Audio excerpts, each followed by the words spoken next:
sommes au chapitre 2 de la séquence 1 qui porte sur les grands champs et domaines de la psychologie générale.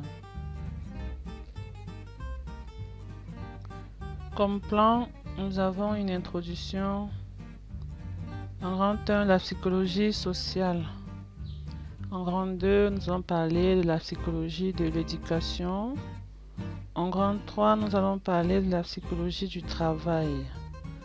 En grand 4, la psychologie cognitive.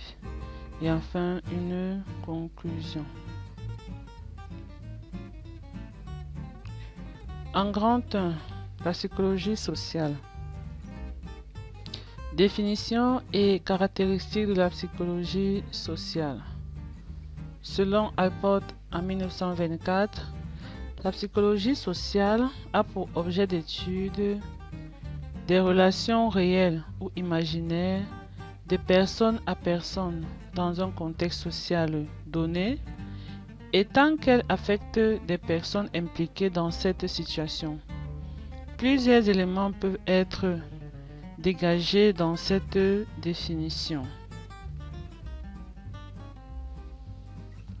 Grand 1, la psychologie sociale suite. Toujours la définition des caractéristiques de la psychologie sociale comme suite.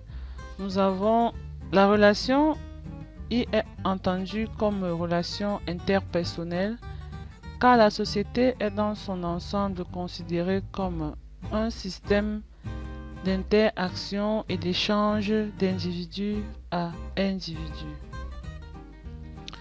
L'approche de Alport met en outre l'accent sur la fonction du contexte dans lequel un échange se produit. Comme autre point, enfin, dans cette définition, la psychologie sociale est présentée comme une étude des relations basée sur la représentation sociale, qui joue un rôle essentiel dans l'explication des comportements sociaux. Il transparaît de cette première définition un point de vue large concernant deux dimensions de la vie sociale, à savoir d'une part les relations plus ou moins organisées et d'autre part des relations avec signification.